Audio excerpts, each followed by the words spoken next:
ਅਗਲੀ ਜਿਹੜੀ ਗੱਲ ਕਰਦੇ ਜਾਈਏ, ਈਰਾਨ ਨੂੰ ਇੱਕ ਪਾਸੇ ਪ੍ਰਿਜ਼ਨਰ ਸਵਾਪ ਦੀ ਜਿਹੜੀ ਡੀਲ ਬਣ ਰਹੀ ਆ, ਉਧਰ ਨਾਲ ਹੀ ਯੂਐਸ ਨੇ ਜਿਹੜੀਆਂ ਨਵੀਆਂ ਈਰਾਨ ਦੀਆਂ ਜਿਹੜੀਆਂ ਸੈਂਕਸ਼ਨਸ ਆ ਉਹਨਾਂ ਨੂੰ ਵੀ ਐਲਾਨ ਕਰ ਦਿੱਤਾ ਆ। ਇਸ ਵਾਰ ਵਾਸ਼ਿੰਗਟਨ ਦੇ ਦੁਆਰਾ ਈਰਾਨੀ ਜਿਹੜੇ ਅਧਿਕਾਰੀ ਆ, ਤਾਂ ਜਿਹੜਾ ਸਟੇਟ ਦੇ ਨਾਲ ਲਿੰਕਡ ਉਹਨਾਂ ਦਾ ਮੀਡੀਆ ਆਊਟਲੈਟਸ ਆ, ਉਹਨਾਂ ਨੂੰ ਟਾਰਗੇਟ ਕੀਤਾ ਆ। ਮਾਸ਼ਾ ਅਮੀਨੀ ਦੀ ਮੌਤ ਦੀ ਜਿਹੜੀ ਪਹਿਲੀ ਇਹ ਐਨੀਵਰਸਰੀ ਦੇ ਮੌਕੇ ਦੇ ਉੱਤੇ ਇਹ ਜਿਹੜੀਆਂ ਨਵੀਆਂ ਸੈਂਕਸ਼ਨਸ ਆ ਉਹਨਾਂ ਨੂੰ ਐਲਾਨਿਆ ਗਿਆ ਆ। ਕਹਿੰਦੇ ਟੌਪ ਦੇ ਜਿਹੜੇ ਸਿਕਿਉਰਿਟੀ ਅਧਿਕਾਰੀ ਤੇ ਮੀਡੀਆ ਆਊਟਲੈਟਸ ਆ ਉਹ ਇਸ ਸੈਂਕਸ਼ਨਸ ਦਾ ਨਿਸ਼ਾਨਾ ਜਿਹੜਾ ਉਹ ਬਣੇ ਆ। 22 ਸਾਲਾਂ ਦੀ ਇਹ ਕੁਰਦਿਸ਼ ਔਰਤ ਸੀ ਜਿਸ ਨੂੰ ਇਰਾਨੀ ਪੁਲਿਸ ਨੇ ਗ੍ਰਿਫਤਾਰ ਕੀਤਾ ਸੀ। ਉੱਥੋਂ ਦੇ ਕੰਜ਼ਰਵੇਟਿਵ ਡਰੈਸ ਕੋਡ ਆ, ਉਸ ਤੋਂ ਬਾਅਦ ਦੇ ਵਿੱਚ ਇਸ ਦੀ ਜਿਹੜੀ ਪੁਲਿਸ ਹੱਥੋਂ ਹੋਈ ਮੌਤ ਤੋਂ ਬਾਅਦ 'ਚ ਕਈ ਹਫ਼ਤਿਆਂ ਤੱਕ ਈਰਾਨ ਭਰ ਦੇ ਵਿੱਚ ਡੈਮੋਸਟ੍ਰੇਸ਼ਨ ਮੁਜ਼ਾਹਰੇ ਜਿਹੜੇ ਆ ਉਹ ਹੁੰਦੇ ਰਹੇ, ਜਿਨ੍ਹਾਂ ਨੂੰ ਉੱਥੋਂ ਦੀ ਸਿਕਿਉਰਿਟੀ ਫੋਰਸਿਸ ਨੇ ਬਹੁਤ ਸਖਤੀ ਦੇ ਨਾਲ ਜਿਹੜਾ ਆ ਕ੍ਰੈਕਡਾਊਨ ਕਰ ਦਿੱਤਾ ਸੀ।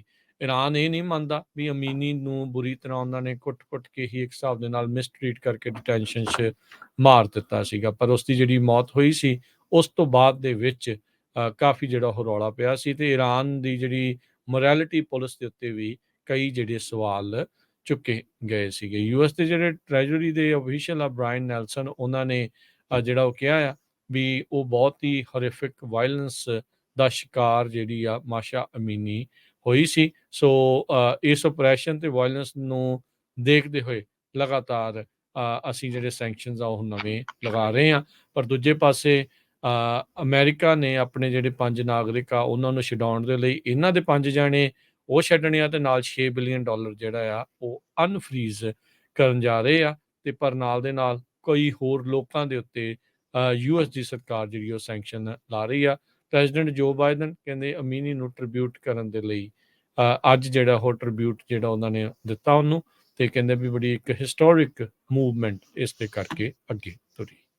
ਜੀ ਬਿਲਕੁਲ, ਅੱਜ ਵਾਈਟ ਹਾਊਸ ਨੇ ਸਟੇਟਮੈਂਟ ਜਾਰੀ ਕੀਤੀ ਹੈਗੀ ਆ ਪ੍ਰੈਜ਼ੀਡੈਂਟ ਜੋ ਬਾਈਡਨ ਹੋਣਾ ਨੇ ਤੇ ਉਹਨਾਂ ਦੀ ਵਾਈਫ ਜਿਲ ਬਾਈਡਨ ਹੋਣਾ ਨੇ, ਤੇ ਉਹਨਾਂ ਨੇ ਕਿਹਾ ਵੀ ਆਪਾਂ ਜੋ ਮਾਸ਼ਾ ਅਮੀਨੀ ਆ ਉਹਦੀ ਮੌਤ ਨੂੰ ਕਦੇ ਵੀ ਨਹੀਂ ਭੁੱਲਾਂਗੇ, ਕਿਸ ਤਰ੍ਹਾਂ ਜਿਹੜਾ ਆ ਉਹਨੂੰ ਕਰੂਅਲਟੀ ਦੇ ਨਾਲ ਮਾਰਿਆ ਗਿਆ। ਉਸ ਤੋਂ ਬਾਅਦ ਮਿਲੀਅਨਸ ਆਫ ਲੋਕ ਜਿਹੜੇ ਪ੍ਰੋਟੈਸਟ ਦੇ ਵਿੱਚ ਹੋਏ ਇਰਾਨ ਦੀ ਸਰਕਾਰ ਦੇ ਅਗੇਂਸਟ, ਪਰ ਇਰਾਨ ਵਾਲਿਆਂ ਨੇ 70 ਦੇ ਕਰੀਬ ਜਿਹੜੇ ਇੰਡੀਵਿਜੂਅਲਸ ਆ ਜੋ ਰਿਸਪੌਂਸੀਬਲ ਸੀ ਪ੍ਰੋਟੈਸਟ ਦੇ ਮੇਨ ਉਹਨਾਂ ਨੂੰ ਅੰਦਰ ਕੀਤਾ ਹੋਇਆ ਹੈਗਾ। ਸੋ ਇਹ ਸਾਰੇ ਕਾਸੇ ਕਰਕੇ ਜਿਹੜੀਆਂ ਹੋਰ ਸੈਂਕਸ਼ਨਸ ਆ ਉਹ ਲਾਈਆਂ ਜਾ ਰਹੀਆਂ ਹੈਗੀਆਂ। ਇੱਕ ਸੌਰੀ ਹਰਜੋਤ ਸਿੰਘ ਜੀ, ਮੈਂ ਸੌਰੀ, ਇਸ ਦੇ ਵਿੱਚ ਇੱਕ ਹੋਰ ਆਪਾਂ ਗੱਲ ਜੇ ਕਰਦੇ ਜਾਈਏ ਜੀਓ ਪੋਲਿਟਿਕਸ ਦੇ ਵਿੱਚ, ਈਰਾਨ ਤੇ ਸਾਊਦੀ ਅਰੇਬੀਆ ਦੇ ਦਰਮਿਆਨ ਚੀਨ ਨੇ ਸਮਝੌਤਾ ਕਰਵਾਇਆ ਸੀ ਤੇ ਹੁਣੇ ਰੀਸੈਂਟਲੀ ਇਹਨਾਂ ਦੋਨਾਂ ਮੁਲਕਾਂ ਦੇ ਜਿਹੜੇ ਉੱਚ ਪੱਧਰੀ ਅਧਿਕਾਰੀ ਆ ਉਹ ਆਪਸ ਦੇ ਵਿੱਚ ਰਿਆਧ ਦੇ ਵਿੱਚ ਮਿਲੇ ਨੇ। ਤੇ ਈਰਾਨ ਇਸ ਗੱਲੋਂ ਵੀ ਹੁਣ ਮੇ ਵੀ ਥੋੜਾ ਜਿਹਾ ਸੌਖਾ ਉਹਨੂੰ ਲੱਗ ਰਿਹਾ ਆ ਵੀ ਅਸੀਂ ਸਾਊਦੀ ਦੇ ਕਲੋਜ਼ ਹੁੰਦੇ ਜਾ ਰਹੇ ਆ, ਸਾਊਦੀ ਅਮਰੀਕਾ ਤੋਂ ਦੂਰ ਵੀ ਹੋ ਰਿਹਾ ਆ। ਸੋ ਇਹ ਬਹੁਤ ਨਵੀਂ ਜਿਹੜਾ ਇੱਕ ਖਿਚੜੀ ਜਿਹੜੀ ਆ ਉਸ ਪੂਰੇ ਇਲਾਕੇ ਦੇ ਵਿੱਚ ਪਚ ਰਹੀ ਆ। ਅਮਰੀਕਾ ਦੀ ਜਿਹੜੀ ਫੋਰਨ ਪਾਲਿਸੀ ਆਉਣ ਵਾਲੇ ਸਮੇਂ 'ਚ ਕੀ ਰਹਿਣ ਵਾਲੀ ਆ, ਇਹ ਆਉਣ ਵਾਲੇ ਅਜਿਹੀਆਂ ਮੀਟਿੰਗਸ ਤੇ ਇਹਨਾਂ ਸਾਰੀਆਂ ਚੀਜ਼ਾਂ ਦੇ ਉੱਤੇ ਕਾਫੀ ਜਿਹੜੀ ਉਹ ਕਰਦੀ ਆ, ਨਿਰਭਰ ਕਰਦੀ ਆ ਵੀ ਕੀ ਜਿਹੜਾ ਉਹ ਹੋਊਗਾ।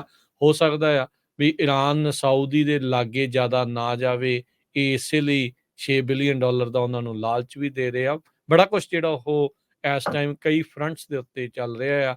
ਚੀਨ ਜਿਹੜਾ ਆ ਉਹ ਆਪਣੀ ਸਰਦਾਰੀ ਨਾ ਕਾਇਮ ਕਰ ਜੇ, ਅਮਰੀਕਾ ਨੂੰ ਇਸ ਚੀਜ਼ ਦਾ ਵੀ ਨਾਲ ਦੇ ਨਾਲ ਡਰ ਆ।